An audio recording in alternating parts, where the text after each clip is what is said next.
Public CEO Report is a podcast that provides insights about the public sector and public policy for the benefit of decision makers and leaders powering our communities.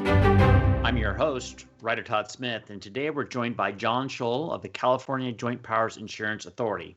John, welcome to PCEO Report. Well, thank you, Ryder. Glad to be here. Looking forward to this. Yeah, well, thank you. I'm glad you could take the time to visit with us today. I know things are very busy for you, as always, over at the Authority, as we like to refer to it, but appreciate you taking the time to chat with us a little bit. So, as always, we are covering some of the more esoteric worlds of local government, and we need to explain who the heck we're talking to and what we're all about. So, could you take a couple moments here and just explain what is the California Joint Powers Insurance Authority? Sure, glad to. The California JPIA is a self-insurance pool for cities and other local governments, mostly providing municipal functions. A self-insurance pool for liability, workers' comp, property, pretty much everything other than employee benefits that cities might need for protecting them from, claims because somebody tripped on the sidewalk or an employee gets injured. Needing to deal with the workers' comp system. We handle all that for the cities. So, John, does every city in California have insurance? Well, yeah, most of them will have some sort of risk management program with insurance. They'll larger cities will typically self-insure. For example, Long Beach probably has a $2 million self-insured retention, and then they buy excess insurance above that. Other large cities might be in a pool of large cities, but most of the small to medium-sized cities are in some sort of a self-insurance pool like ours, where they'll have some sort of a retention, but for the most part, the pool is providing them with the protection. It's typically much more expensive for a small city to try to buy insurance on the open market, and you're certainly subject to the hardening and softening of the insurance market and the cycles of the market, which can be very challenging for the stability of the funding for the small to medium-sized cities. Just because the cost of insurance are going to vary so much that one year their insurance could be affordable and the next it could go up 20 or 30%. Exactly, and I mean that happens in some pools as well, depending on how they have funded themselves. But as an individual agency. Being self-insured or buying insurance, they're going to definitely have, if they have a bad year, it could be a really bad year for them. Or if they have a good year, it may be a good year for them, but the insurance company may not respect that as much and give them the discount. So that's kind of how it plays out. Right. So I guess a couple of key terms here too, just to make sure we're all on the same page. I think particularly for people who are newer to public policy, say newer council members. So this idea, the general idea with any insurance, right, is that you take aggregate actions and things that have gone wrong and try to level out the volatility to any single entity by spreading those costs out a bunch of people. So the idea of insurance is generally to moderate the one person impact on something and spread those costs out.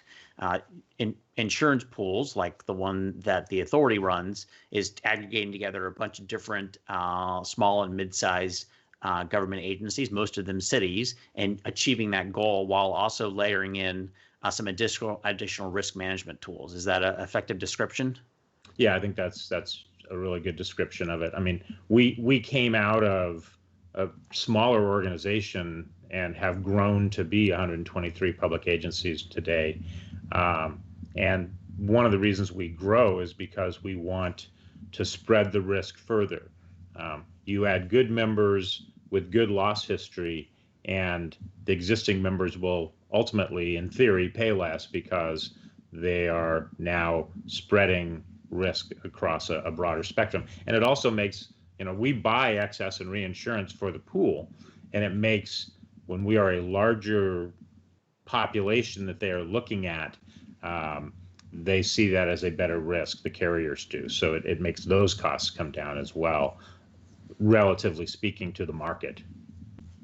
So there is advantages to your member agencies in terms of scaling up the organization and being in a bigger pool, up until the point that you end up adding members who are maybe less diligent about risk management and avoiding insurance issues, in which case it starts to become costly.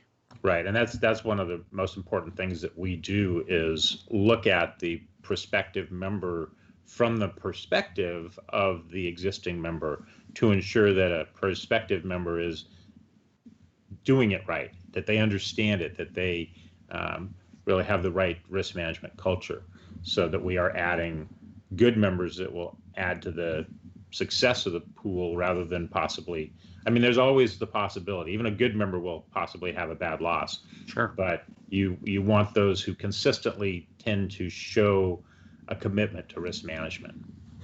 And so risk management, I feel like risk management is a term that, I mean, I started hearing maybe 20 years ago, and maybe because I just wasn't hanging out in the right circles. So maybe this term has existed around a lot longer than that. But the general idea here is to take things that usually cost the city from a threat of from a lawsuit or some other incident and try to mitigate those things from happening, right? So anything you can do to avoid having to get attorneys involved in stuff, and anything you can do to help people not get hurt, or anything you can do to take risks that are inherent with the operating of a city and try to shift those responsibilities and risk costs onto another entity, are kind of all part and parcel of good risk management behavior. Is that also a fair description? Well, I think it is a fair description, and I think I would color that a little bit differently with the idea that, risk management is about looking at exposures and then dealing with those exposures. So, we're not trying to say as risk managers, you shouldn't do that. We're trying to say, how can you best protect yourself and the participants when you're doing that? So, for example, if you build a playground,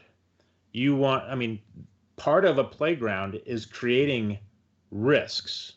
You want children to grow developmentally by seeing a risk, seeing the monkey bar, and they have to jump from this one, swing from this one to that one.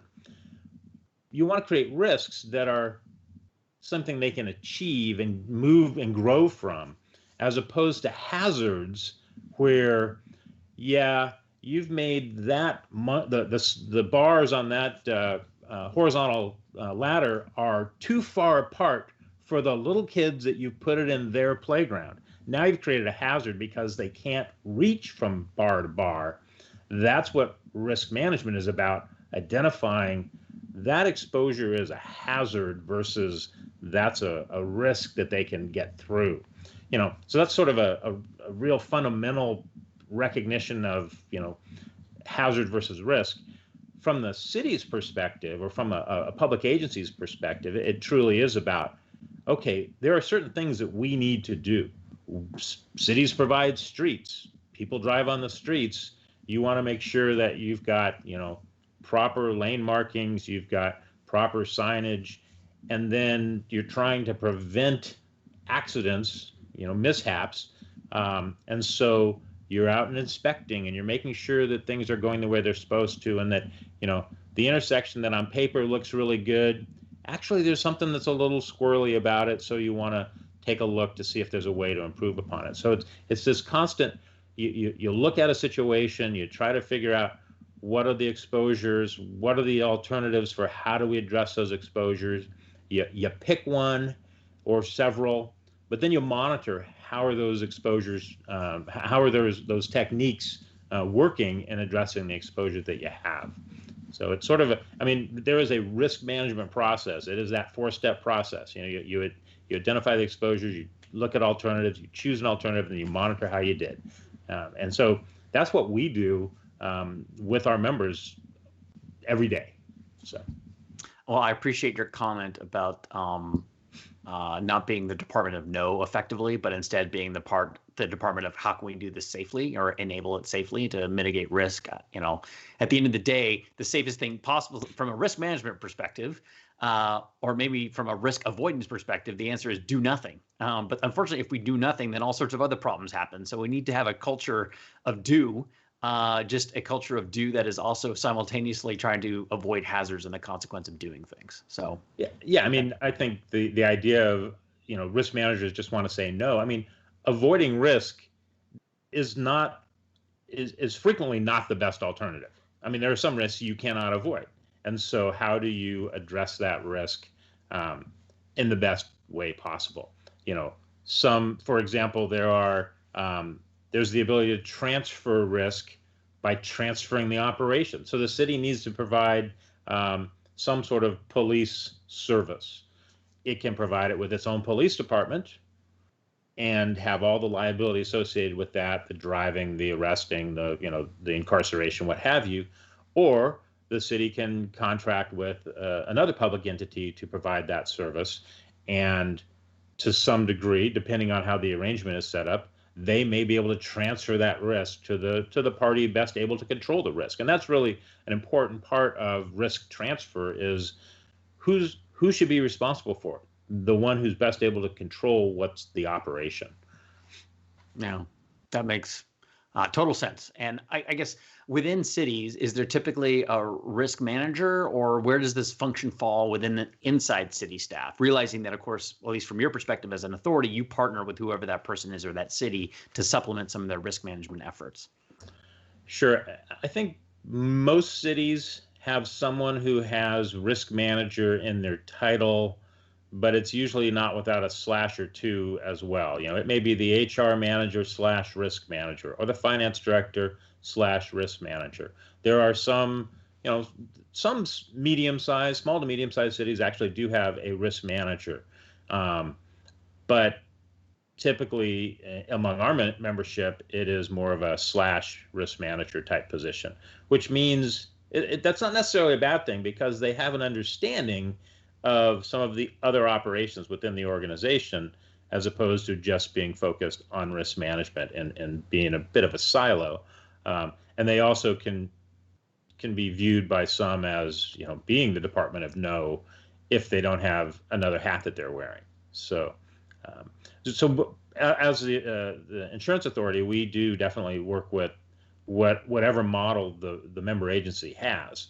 And our goal is to really influence the person at the top of the organization, whether it be the city council or their highest hire, the city manager or chief executive, because that's where we feel is where the culture of the organization really begins.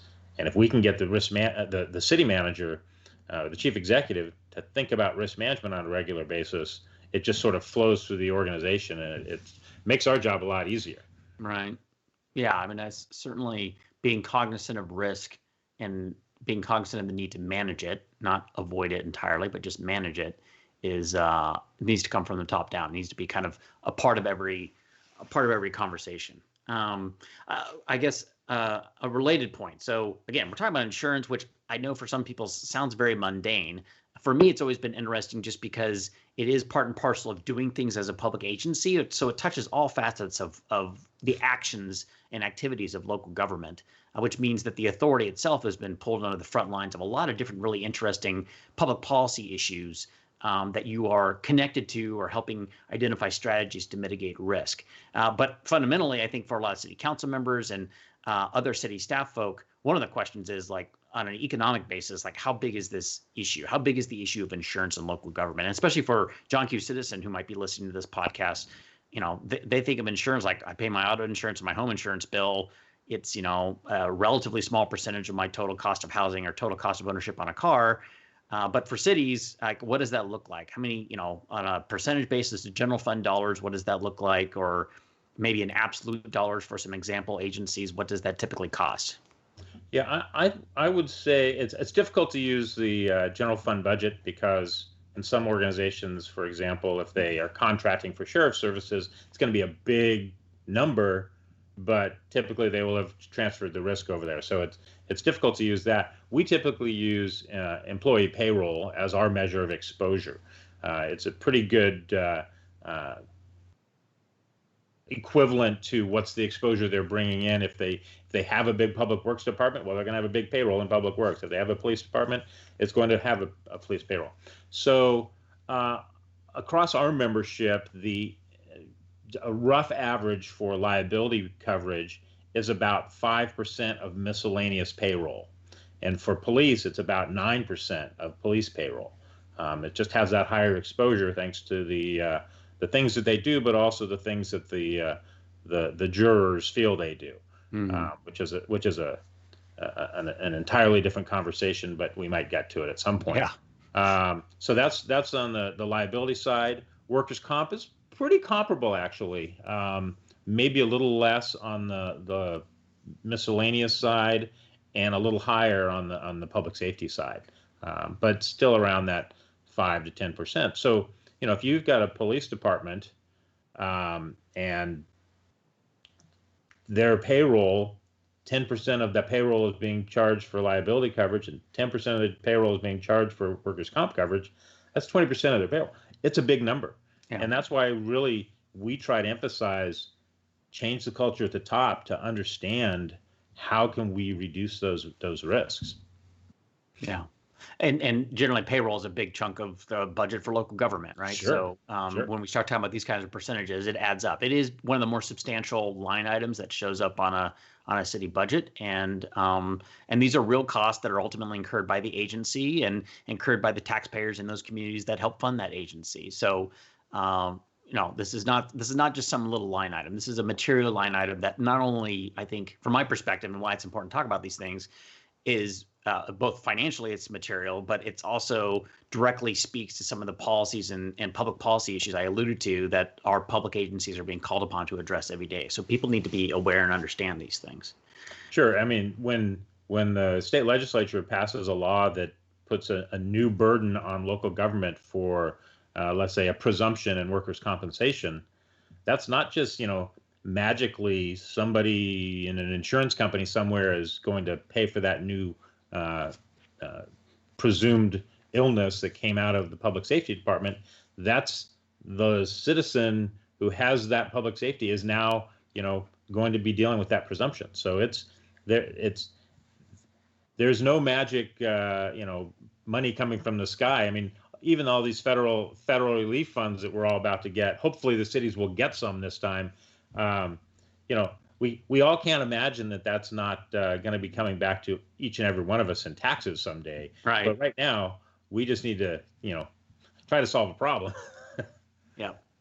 Yeah. Well, and I think so a related point to that, and it does speak to something you were just hinting to, but it also is the case that, if a city is sued for an issue, say it's a problem with engineering on an intersection or a construction project, and a lawsuit comes forth, somebody sues the city for an injury that took place, the jury says, oh yeah, man, the city really screwed up, we're going to take them to the cleaners because it's the deep-pocketed evil government.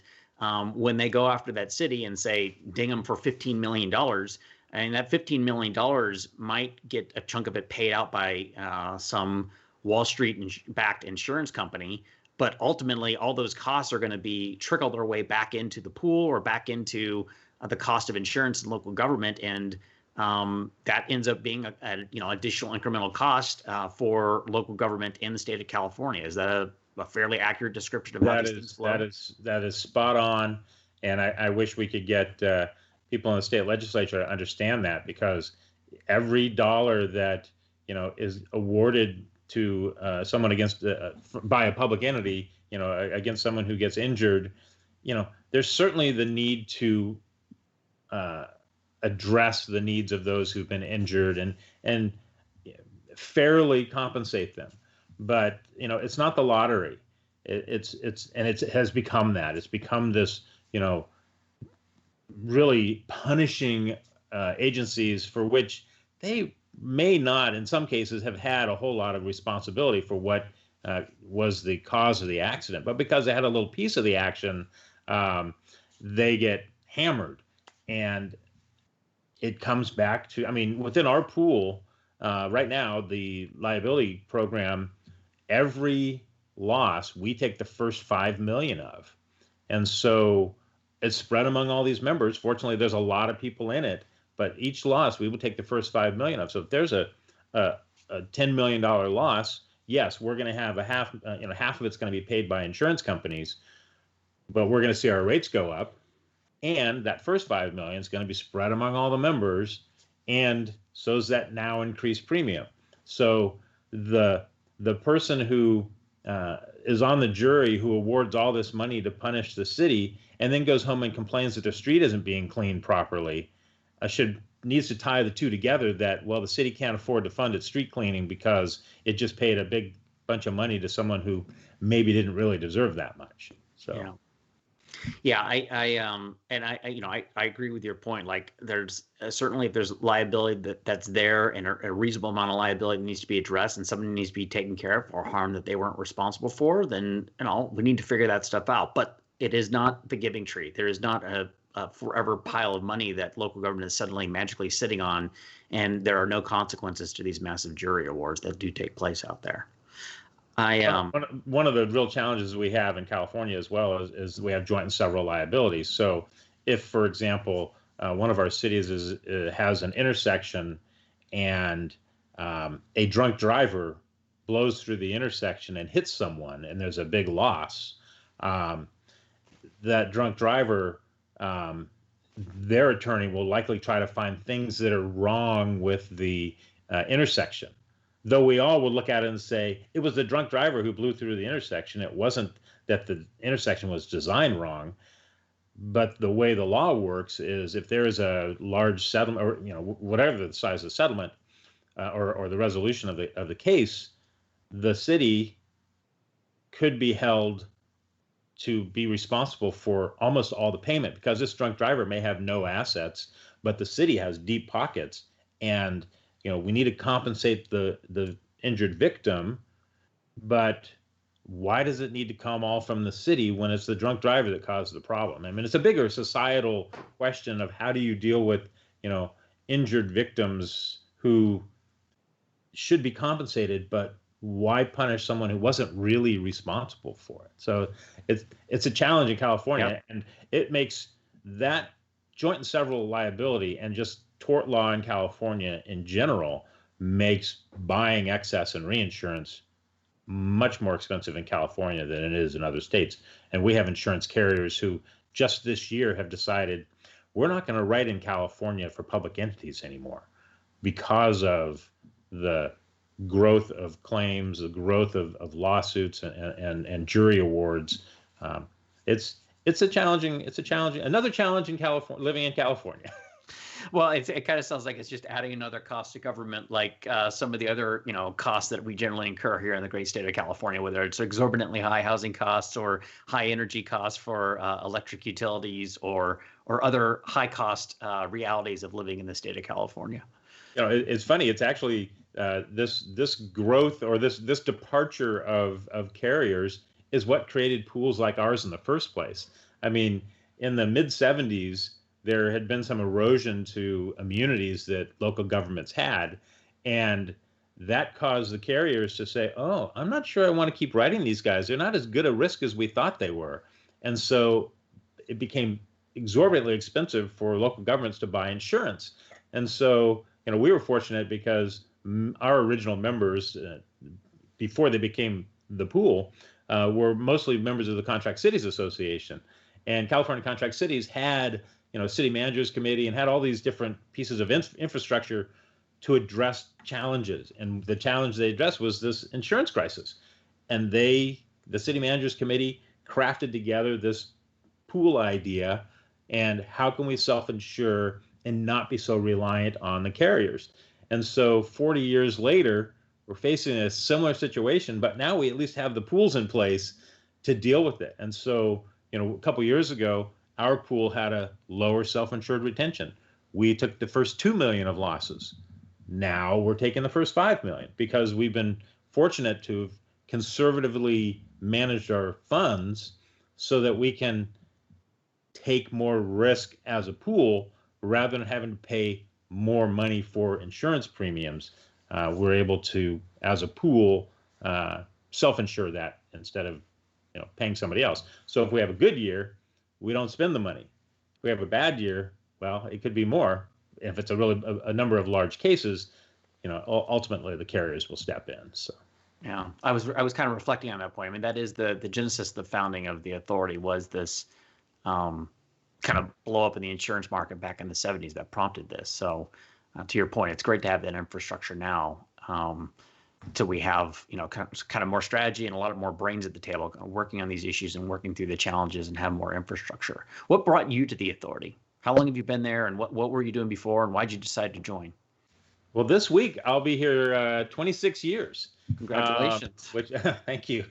So I started out when I left high school. I went to Cal Poly San Luis Obispo in architecture, and I took a political science class from the gentleman who was actually serving as mayor of the city of San Luis Obispo, and it was something that just kind of clicked with me, and I liked the sort of the public sector, public service thing. Shortly thereafter, I got an internship with the city manager with a gentleman by the name of Paul Lansbury, who's one of my mentors in the business. And I spent a year interacting with the public safety departments and the city council and other department heads, and just really got a feel for, wow, cities really do a lot for people, and people don't necessarily recognize how much is being done for them by their city government. Uh-huh. So Paul actually encouraged me to go to grad school. I'd already changed out architecture into political science, so I'm actually a scientist. So Paul encouraged me to go to grad school, and I went to Syracuse University, the Maxwell School, for a master's in public administration. I left there. I worked for the mayor's office there for quite some time. And then I came out, and my first job was with the city of Cerritos. And I was working for a gentleman by the name of Gaylord Knapp and Art Gallucci. Now, Art's still there, but Gaylord was city manager, and he was one of the founding city managers of California JPIA. So when Southern California JPIA at the time. So much of my work in the city manager's office was, we frequently talked about risk management. I mean, I would go out to lunch with him, and we'd drive around town, and he'd be pointing stuff out, and I was supposed to write it down and get back to the departments to say, hey, there's a tree down over there, or there's a some sort of exposure that he would identify. He was just that kind of a thinker. So I worked for Gaylord and Cerritos for a few years. Then I went to Signal Hill, which is also a member of the JPIA. I worked for a gentleman by the name of Doug LaBelle. And then I was climbing the career ladder, growing up to be a city manager. And I was actually looking through jobs available, and came across this advertisement for an assistant to the general manager at California JPIA.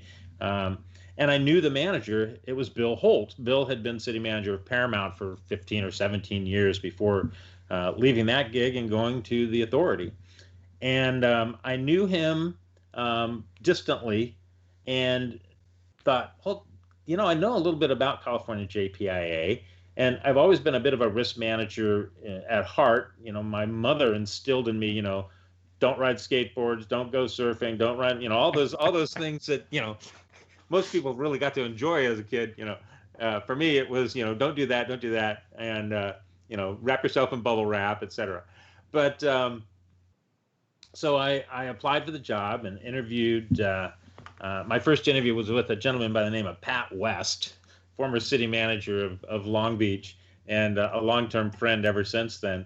From that interview, or actually before then, but I got the job, and it's just been a phenomenal experience for me. It's the ability to apply a discipline that, unfortunately, and this is something we're trying to do in changing the culture of cities and local agencies, but really to apply risk management and play that role that some city managers or city staff aren't that comfortable with. We personally, as well as within our organization, we really have developed an expertise in risk management, and we are that trusted source, if you will, for risk management information. So I was there for a few years, and then Bill decided he was going to retire, and the executive committee asked him what they should do as far as the recruitment, and he said, well, just appoint John. They said, okay, so what are we going to do to replace John? I mean, that was my interview. It was great. But I've loved it. I mean, I've been the CEO there since 2002. And it's just been an amazing experience to have grown with the organization, to change the way we operate. It's been a great time. That's quite a history, and also just a dedicated service to a single organization for that duration is also impressive, John. So I would imagine you've just accumulated huge amount of institutional knowledge, and obviously working with over 100 local government agencies throughout the state, you see a lot of stuff, right? You and your risk management professionals there at the authority see a ton of things. Yeah, it's really interesting. Sometimes we'll run into someone and a city council member, and they'll ask if we've ever seen anything like what they're doing, and it's like, yeah, unfortunately we have, or fortunately we have. What I guess one thing to talk about the authority, and full disclosure to the audience too, that Tripepi Smith does a ton of work with the authority, so we've got to know you very well over the last couple of years, but. And I happen to be the co-founder and president of Tripepi Smith, so that's the linkage here. But I guess a couple things. The authority, there are, as you mentioned before, there are dozens of risk management pools in the state of California. It strikes me, and I'm not saying this because I want you to, somehow ding other risk pools, but you guys have a particular emphasis on educational resources and access to kind of drive that culture of risk management. Could you talk a little bit about that? Sure. Well, I think there's two ways to look at it. First, in dealing with your risk management program as a public agency, there's two philosophical ways you can go. There's I just want to have a transactional relationship where I buy my insurance and they pay the claims. And then there's more of our model, which is these people are our partners and they are going to help us to prevent the claims in the first place. I mean, we truly want to be a risk management organization, not a claims management organization. We want to prevent the losses. If you can prevent an employee from getting hurt, all the better. If you can prevent, a 75-year-old woman from tripping on a sidewalk and breaking a hip, I mean, even if you could pay for it, you're not going to make them better. And right. So you just want to prevent the losses as best you can. And then if you do have losses, we try to make sure that we manage them with the best people and the best attorneys and all those sorts of things. So, but it truly is about, in our view, it's that hands-on, working with the member in partnership, training. When I started with the authority, we did 3 training programs a year. We probably touched 200 people. We had a care of the back class, a contracts class, and a safe driving class. I mean, let's be generous and say it was 500 people. Last year, we offered over 1,000 classes, touching tens of thousands, over 50,000 member employees, whether it was face-to-face, on the computer, at a conference, at an academy. I mean, it's just about putting those resources into and showing the value you place in those employees, in educating them and giving them the opportunity to learn. I mean, one of our course schedules or course lines is in management skills. We have an entry-level manager position, a mid-level manager academy, a higher-level manager academy, all the way to the city manager academy, so that, and all of them address different things that are about management and managing people more than just risk management. Because if you've got people that are doing their jobs right, risk management flows from that. And so, the supervisory practices and helping with those sorts of things. And, if someone's managing their people right and treating them with dignity and respect, the likelihood of getting claims for employment practices is significantly reduced. So that's something that we really value, is the training aspect of it. We spend a lot of money on it, and we, as an organization, really feel that it's super valuable for the member agencies. It's worth every penny we spend on it. So, yeah, and there are other programs, there are other pools that offer training stipends. So your agency gets $10,000 a year for training, or what have you. Ours is, it's not free, but it's included in the cost of coverage. And it's as many people as if you could send everybody 5 times, we would love that. So it's really about getting that information out. And it changes the perspective. And one of the other things, I mean, we have our training side of the house, but we also have our risk management side of the house.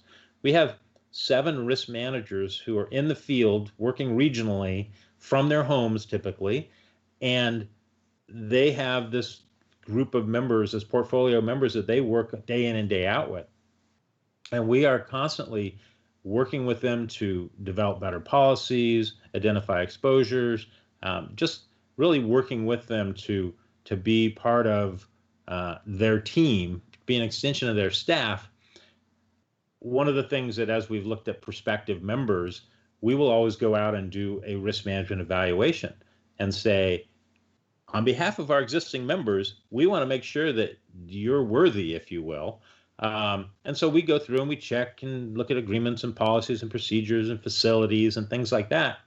And we then present a report to the city manager or the chief executive.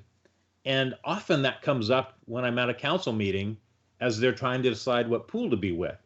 And last year in particular, there were a couple of cities where, there was a presentation by their existing pool, and then there was our presentation, and we presented this risk management evaluation, and council members would ask, well, why didn't you guys tell us about all this stuff that wasn't working right? Well, because philosophically, they don't spend the money on the risk management stuff as much as we do. We concentrate on trying to prevent the risks rather than making the best insurance transaction. So it's philosophy. It's there's different ways to skin the cat. We just like our way. No offense to cats. Right. Yeah, well, and I agree. I'm not, like I said, I'm not trying to pick on any other particular approach as much. I just have a clear statement about how you guys view it differently. And I kind of think about those regional risk managers as you refer to them, extensions of staff, right? And particularly when you describe a lot of your typical members, whoever the risk manager is has a slash after their name with other roles. So they aren't spending every day, every waking moment thinking about risk. But if they have a member of your team who's sitting there at their side, helping them think about risk for that 5 hours a week they get to think about risk, then it makes them much more impactful in the organization and really empowers them to be more effective risk managers when it's just a slice of their overall job. Really true. And as much as what you said is true, I really do want them to be thinking about risk all the time. Even if only if they do get 5 hours a week. We really want to do it all the time. Yes, fair enough.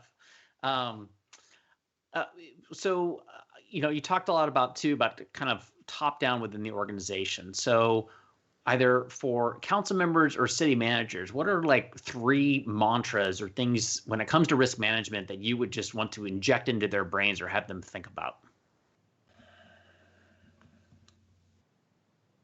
I think the first thing would be slow down. And slow down and think about risk management. I'm not sure if that's one thing or 2 things, but really think about the liabilities associated with what they're about to do. We do a newly elected officials academy, much like our management academy line.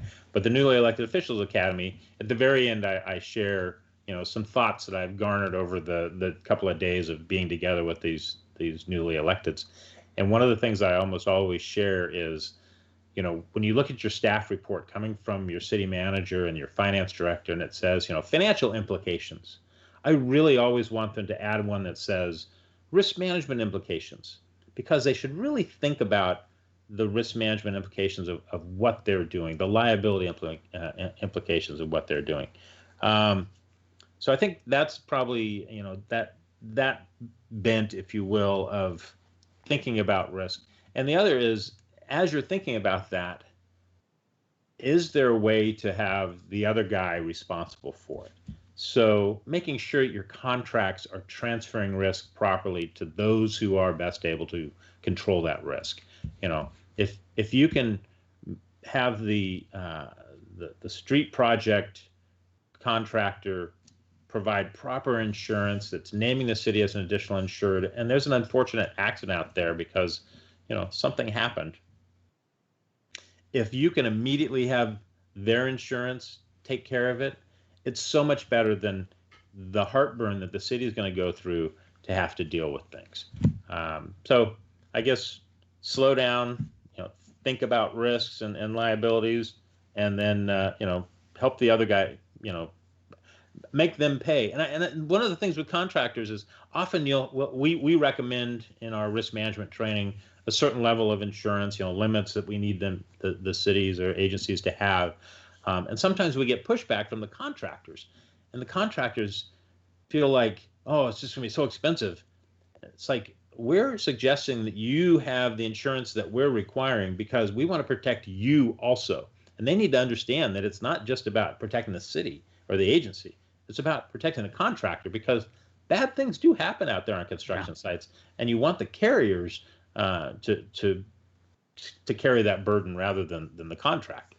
So I mean, my firm contracts with over 100 local government agencies in the state of California, and what we do is relatively low risk, right? It's communications work and strategy and website stuff, and so we're not out swinging hammers and moving cranes. Otherwise, our insurance costs would be much higher. But we've had to adhere to all those standards. We have training for that. What's We have training for those things. Okay, perfect. So, but what I think about when we go to sign these contracts, or we have to up our insurance coverages to meet the requirements or whatever insurance pool they're in, I do think about, for that contracting model in particular, and we do a lot of work in the contract cities kind of membership, is the sheer volume of risk that's been transferred to the contracting entities that they work with, right? So that is kind of one of the hidden aspects of contracting for services that I'm not sure gets enough fanfare or recognition, is just the sheer volume of risk that has been kind of split apart and put into other pools, right? Or put onto other parties and taken out of the insurance coverage risk that cities are having to absorb in some of those costs, which, as we talked about earlier, are pretty substantial. So it's another aspect of the contracting for services model that can be, I think, in my mind, compelling. Obviously, I'm self-interested, like we contract with cities for that, but it is definitely a cost savings for public agencies. Sure. And it's a cost savings, and it's also, it allows more specialized management in some cases where, as city employees or as municipal employees, and I was one, we're dealing with a lot of different stuff. And if you can find somebody that just does street lane striping, they're probably going to do it really well.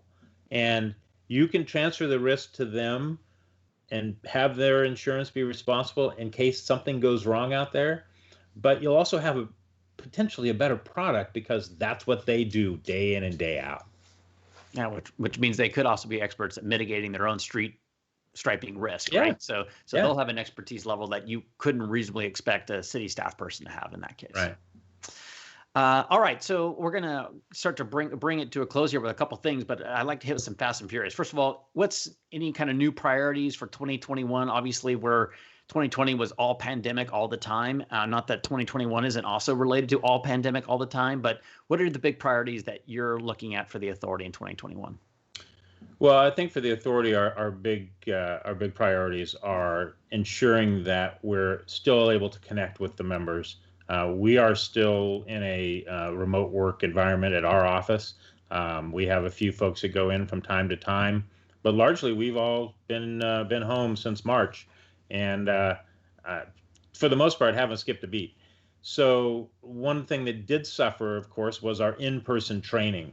And since the everybody went home, we have developed and continue to develop some really good virtual training opportunities.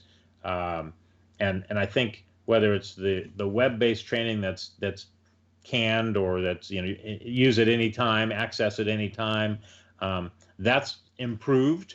But we've also got virtual classroom trainings where we have a live trainer who's presenting it live. So that's a new experience that we're working through. Of course, last year we did our virtual risk management educational forum, Resilient Together, which was a great learning experience and really hit some high points. I mean, we had over 500 participants, where our highest previously had been 350.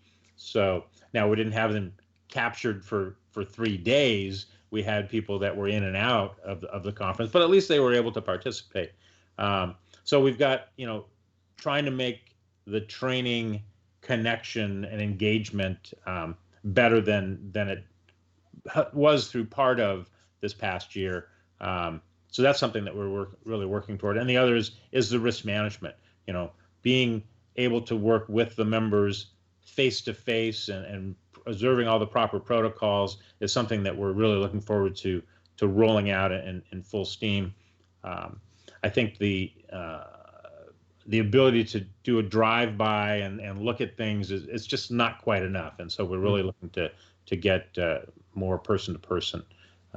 We also have our, we're still in the air a little bit as to our risk management educational forum. We're currently scheduled to be down in Carlsbad in September, but we just don't know. It's still a game time decision, but it's going to have to be before game time. But it'll probably end up having some sort of a hybrid nature to it if we're able to do any of it live, right? In person, I should say.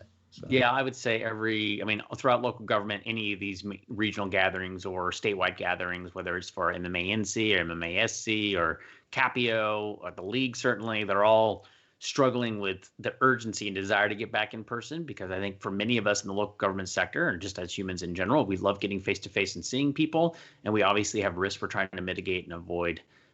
No pun intended with this podcast, but we are trying to, address some of these issues and not unnecessarily expose ourselves or further the COVID crisis that we're facing. Sure. And I guess speaking of the COVID crisis, let me transition real quick to another question too, just because it seems apropos. What, how did the authority kind of modify maybe your content services or help your agencies respond as the COVID-19 pandemic started to take hold, right? Because that in and of itself introduced all sorts of risk questions that I'm sure you had members coming to you to talk about.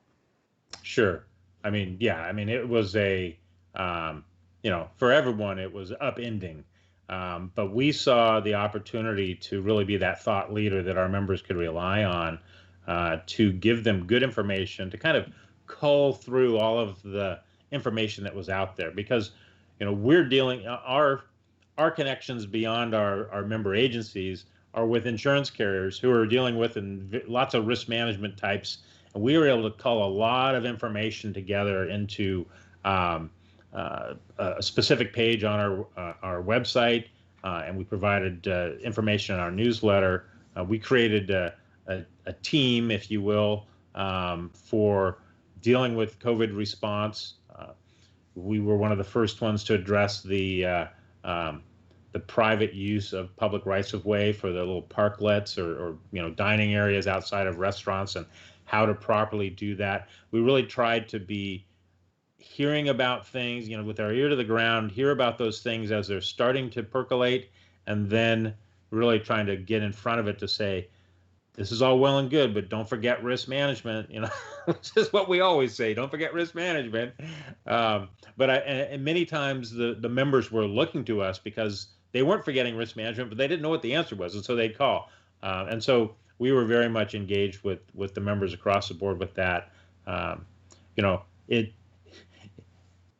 As we've all become more used to this virtual type environment, we've come to realize that there's a lot that can be done, and sometimes you can be even more effective and efficient because you can call together a quick meeting to talk about a specific issue. So if there were changes to the labor code regarding workers' compensation and COVID, we could get a quick meeting together and we didn't have to schedule it for next Tuesday and have everybody show up at the office, et cetera, et cetera. So I've been really, it's amazing. The people at our office, the people on our team, they are so passionate about what they do. I feel so fortunate to have all these folks that have this passion for service and really have real relationships with our member agencies and the people in our agencies. So they recognized an opportunity as our staff to serve a need where there was a void, what can we do to help provide good information about the coronavirus and pandemic response? Well, I'd say, particularly given just the focus you guys have on educational resources, like it was built into your DNA to do that, and then you faced a very dynamic environment. So you were, for the authority, I think it was just built into your mantra of how you're going to operate, and it literally posed a challenge, but an opportunity for you to do what you do best. The second thing I kind of chew on is earlier on in this conversation, you talked about not being the department of no, but being the department of kind of getting to yes safely or reasonably. And in a dynamic environment with what was being thrown at local governments, they were being asked to do things that were inherently innovative or new or different. And it required very timely kind of response and moving faster than normally they would. But having a partner to help them get through that must have been hugely advantageous for them. Yeah, and I think that's really a validation of our regional risk management delivery model. Having those partners that they know that they can call, and they've got their cell phones. They can get there quickly, or they can be readily available to discuss things.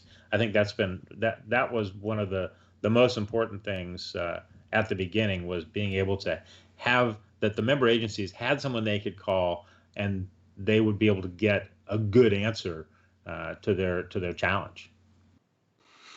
Awesome. All right, John. Well, I want to wrap this conversation up real quick. So let me, first of all, how would people if they want to ask you some more about just risk management in general and local government challenges and some of these issues, or find out how to get access to resources at the California Joint Powers Insurance Authority, what's the best way for them to either contact the authority or contact you?